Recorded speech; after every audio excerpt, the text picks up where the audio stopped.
আজকে যে আলোচনাটা আমি করব, যে ডিসকাশনটা আপনাদের সাথে করছি, সেটা একদমই ভ্যালিড ডিসকাশন। সেটা টু দ্য পয়েন্টে আমি আলোচনা করতে চাই। এবং আমার কাছে মনে হয় বাংলাদেশের ক্রিকেট ফ্যান্স যারা আমাদের দেশে বসবাস করেন, যারা বাইরে বসবাস করেন, যারা বাংলাদেশে খেলা ফলো করেন, সবার জন্য it's going to be a very very good news. নিউজটা কি? এই মুহূর্তে বাংলাদেশের ক্রিকেটের সবচেয়ে সংকটের জায়গা, টেনশনের জায়গা, ভাবনার জায়গা, অস্বস্তির জায়গা কোনটা? Shakib Al Hasan and Mashrafe Bin Mortaza, they are out of cricket, they are out of national team. Mashrafe Bin Mortaza অনেক আগে থেকেই, Shakib Al Hasan not a retired cricketer formally till now, but Shakib Al হাসানও এখন পর্যন্ত বাংলাদেশ জাতীয় ক্রিকেট দলের সেটআপের বাইরে। Mashrafe Bin Mortaza still living in this country. Shakib Al Hasan বাংলাদেশে আসতে পারছে না বা সেই কনফিডেন্স পাচ্ছেন না। তাদের ক্রিকেট, তাদের পলিটিক্স, সবকিছু যে ব্লেন্ডিংটা হয়ে ম্যাসাকার একটা সিচুয়েশন তৈরি হয়েছে, সেটা আসলে কোথায় গিয়ে শেষ হচ্ছে সেই আলোচনা। সাকিব আল হাসান এবং মাশরাফি বিন মুর্তজা, তাদেরকে যেভাবে ট্রিট করা হচ্ছিল commonly for their role in politics, for being the MP of the previous government, এই দুই ক্রিকেটারের ব্যাপারে একটা স্পেসিফিক অবজারভেশন আমরা পেয়েছি বাংলাদেশের এই মুহূর্তে সর্ববৃহৎ রাজনৈতিক দল বাংলাদেশ ন্যাশনালিস্ট পার্টি বিএনপি থেকে। আমি কোনো আমার কথা বলছি না, আমি উদ্ধৃত করেই বলছি। ইশরাক হোসেন, আপনারা সবাই জানেন, ইশরাক হোসেন হচ্ছে প্রয়াত মেয়র এবং স্পোর্টস মিনিস্টার, বিএনপি সময় তিনি ছিলেন। সাদেক হোসেন খোকা, বাংলাদেশের স্পোর্টসে যার একটা বড় অবদান, সেই সাদেক হোসেন খোকার সন্তান, সুযোগ্য সন্তান। এবং ঢাকা দক্ষিণ সিটি কর্পোরেশনের মেয়রের দায়িত্ব নেবার জন্য তিনি যে মামলা করেছেন, সেখানটা তিনি জিতেছেন, অফিসিয়ালি সেই দায়িত্ব তিনি পালন করবেন। বিএনপির রাজনীতিতে এই মুহূর্তে যে কজন ইয়াং অ্যান্ড ইমার্জিং লিডারশিপ রয়েছে, তাদের একজন ইশরাক হোসেন মাত্র কদিন আগে স্পেসিফিক ভাবে বলেছে সাকিব আল হাসান আর মাশরাফি বিন মুর্তজার যে বাংলাদেশের ক্রিকেট হিস্ট্রিতে ইনভলভমেন্ট, কন্ট্রিবিউশন, সেই ইনভলভমেন্ট এবং কন্ট্রিবিউশন বিবেচনায় রেখে তাদেরকে ভিক্টিমাইজ করা কোনোভাবে উচিত হবে না। I am repeating, Shakib Al Hasan এবং মাশরাফি বিন মুর্তজাকে কোনোভাবেই তাদের অবদান বিবেচনায় ক্রিকেটে ভিক্টিমাইজ করা উচিত হবে না, এবং সেটা তিনি চান না। এখন এই কথা তো আমিও বলতে পারি, আপনারাও বলতে পারেন যে আপনি বা আমি চাই না, কিন্তু ইশরাক হোসেন যখন বলবে সেই কথাটা বা সেই চাওয়া না চাওয়াটা অনেক বড়, সেই চাওয়া না চাওয়াটা অনেক ইনফ্লুয়েন্স ক্যারি করে। সেই চাওয়া না চাওয়াটা অবশ্যই ফর্মাল এমন একটা স্টেটমেন্ট যেখানটায় সাকিব আল হাসান এবং মাশরাফি বিন মুর্তজার ক্রিকেট ক্যারিয়ার নিয়ে যে অস্বস্তি ছিল না, পলিটিক্যাল ক্যারিয়ার নিয়ে যে অস্বস্তি তৈরি হয়েছে, সেই অস্বস্তি অনেকটা দূর করে। ইশরাক হোসেন এরপরে খুব ভ্যালিড ব্যাখ্যা দিয়েছেন। তিনি বলেছেন তাদের পপুলারিটিকে কাজে লাগিয়ে, পার্টিকুলারলি দি দেন গভর্নমেন্ট, তারা হচ্ছে এই দুজনের ব্র্যান্ডকে ইউজ করার চেষ্টা করেছে, তো স্পেসিফিক ভাবে বলেছে। এবং এই যে দুজন ক্রিকেটার সাকিব আল হাসান এবং মাশরাফি বিন মুর্তজা, মাশরাফি বিন মুর্তজা এখন বাংলাদেশের থেকেও অনেকটা হচ্ছে শীতনিদ্রায় রয়েছেন। সাকিব আল হাসান দেশে আসতে পারছেন না। সাকিব আল হাসান তার বন্ধু তামিম ইকবালের জন্য ফেসবুকে শুভেচ্ছা জানিয়েছেন যেন দ্রুত সুস্থ হয়ে ওঠেন। লাস্ট ম্যাচটা তিনি খেলতে পারবেন কি পারবেন না সেটা নিয়ে অনিশ্চয়তা। বাংলাদেশ ক্রিকেট বোর্ড এখানটায় কোনো রোল নিতে পারে নাই, স্পেসিফিক স্টেটমেন্ট আমরা পাই নাই। সিলেকশন প্যানেল থেকে বলা হয়েছে পারফরমেন্সের কারণে সাকিবকে রাখা যাবে না, এর থেকে বাজে যুক্তি আর হইতে পারে না। সেখানটায় ইশরাক হোসেন বলেছেন যে এই যে দুজন ক্রিকেটার যারা হচ্ছে এমপি হয়েছেন, কিন্তু তারা তাদের এই এমপিত্বকে কাজে লাগিয়ে এলাকায়ও কোনো ধান্দাবাজি, দুই নাম্বারি, টাউটারি এগুলো করে নাই। হয়তো আওয়ামী লীগের ব্যানার ইউজ করে লোকাল লিডারশিপে যারা রয়েছে তারা অনেক কিছু করতে পারে, কিন্তু ইশরাক হোসেনের বক্তব্যটা আরো স্পেসিফিক করি। তিনি বলেছেন আমি যেহেতু মাঠের পলিটিক্স করি, সো মাঠে কি হচ্ছে সেটা আমি জানি। এরকম কোন ধরনের বড় ধরনের অবজারভেশন, অনিয়ম, বিশৃঙ্খলা, মারপিট করা, দখল করা, চাঁদাবাজি করা, লুটতরাজ করা সাকিব আল হাসান এবং মাশরাফি বিন মুর্তজার ব্যাপারে নেই।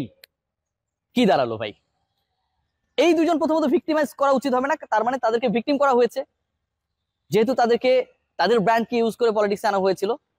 সেকেন্ড পয়েন্ট যেটা, তারা এমপি হবার পরেও, পার্লামেন্টারিয়ান হবার পরেও তাদের এলাকায় এমপিরা সচরাচর বাংলাদেশে যেটা করে উইথ ডিউ রেসপেক্ট, আমরা সবাই জানি, সেরকম কোন ধরনের বিতর্কিত কর্মকাণ্ডে জড়ান নেই। এর বাইরে যদি কোনো ইস্যুস থাকে সেটা লিগালি মোকাবেলা করা হবে, সেটাও তিনি বলেছেন। তার মানে কি সাকিব আল হাসান এবং মাশরাফি বিন মুর্তজার বাংলাদেশ কেন্দ্রিক, বাংলাদেশ ক্রিকেট কেন্দ্রিক যে ইস্যুস গুলো আমরা বড় করে দেখছিলাম, মনে করা হচ্ছিল যে বাংলাদেশের ক্রিকেটে কখনো যদি বাংলাদেশ আওয়ামী লীগ যদি আবারও ক্ষমতায় আসে তার আগ পর্যন্ত তারা রেলেভেন্ট না, এটা পার্শিয়ালি ভুল। তাদের ভিক্টিমাইজ করা হবে না, ইট মিনস তাদের contribution in cricket Bangladesh nationalist party logically চায়। ইশরাক হোসেন সেই ব্যাপারটাই প্রচ্ছন্নভাবে বোঝানোর চেষ্টা করেছেন। তাহলে এখন আমরা কি বলতে পারি? যেই ট্যাগলাইনটা দেখছেন, সাকিব আল হাসান বাংলাদেশের হয়ে আবারও খেলবেন, সাকিবকে ভিক্টিমাইজ করা উচিত হবে না, মাশরাফিকে ভিক্টিমাইজ করা উচিত হবে না। তারা পলিটিক্যালি গণহত্যার সাথে জড়িত ছিলেন না, এরকম কর্মকাণ্ডের সাথে তাদের ইনভলভমেন্ট ইশরাক হোসেন তিনি মাঠে রাজনীতি করেন, তিনি পান নাই। তাহলে কি দাঁড়াচ্ছে? তাহলে তো ভাই তাদের ব্যাপারটা কনসিডারেশনে আসছে।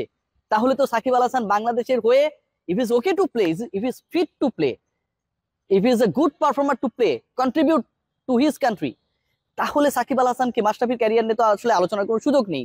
না খেলানোর বা একটা গ্র্যান্ড রিসিপশন দেওয়ার ক্ষেত্রে কোনো বাধা থাকছে না। This is the reality, this is the truth.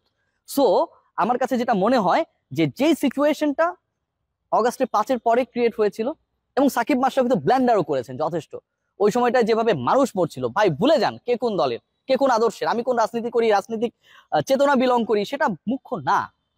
মানুষ মারা যাচ্ছে, আওয়ামী লীগ, বিএনপি, জামাত শিবির, সাধারণ মানুষ যেই হোক না কেন ভাই, ব্লাডের কালার সবারই এক, লাল, মারা যাচ্ছে। সো ওই জায়গাটা একটা স্টেটমেন্ট তো তাদের কাছ থেকে এক্সপেক্ট করা হচ্ছিলই, তারা সেটা করেন নাই, পরবর্তীতে দুঃখ প্রকাশ করেছেন।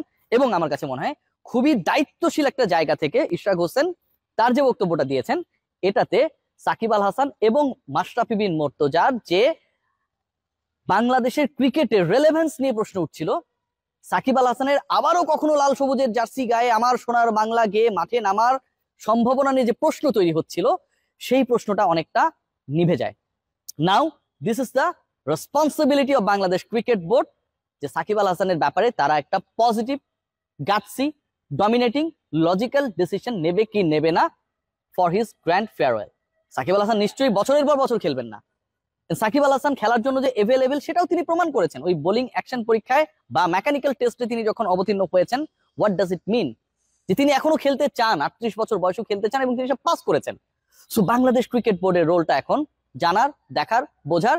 ডেফিনেটলি সিলেকশন প্যানেল কিংবা ফারুক আহমেদ তারা কোনো একটা সময় মিডিয়ার সামনে আসবে, আমার সাথে যদি টাইমিংটা বনে আমি এই কোয়েশ্চেনটাই করবো যে সাকিব আল হাসান যাই হোক না কেন, পলিটিক্যালি যদি সাকিব আল হাসান খারাপ হয়, বাংলাদেশের সর্ববৃহৎ রাজনৈতিক দলের একজন লিডার, শীর্ষ লিডারদের একজন, তিনি যখন বলছেন যে এটাতে তাদেরকে ভিক্টিমাইজ করা উচিত হবে না, তখন বাংলাদেশ ক্রিকেট বোর্ড, যেটা নিজেই কোনো পলিটিক্যাল অর্গানাইজেশন না, তারা কি সাকিব আল হাসানকে বাংলাদেশের হয়ে খেলা বা বাংলাদেশ থেকে একটা গ্র্যান্ড রিসেপশন দেওয়ার ক্ষেত্রে বাধা হতে পারে?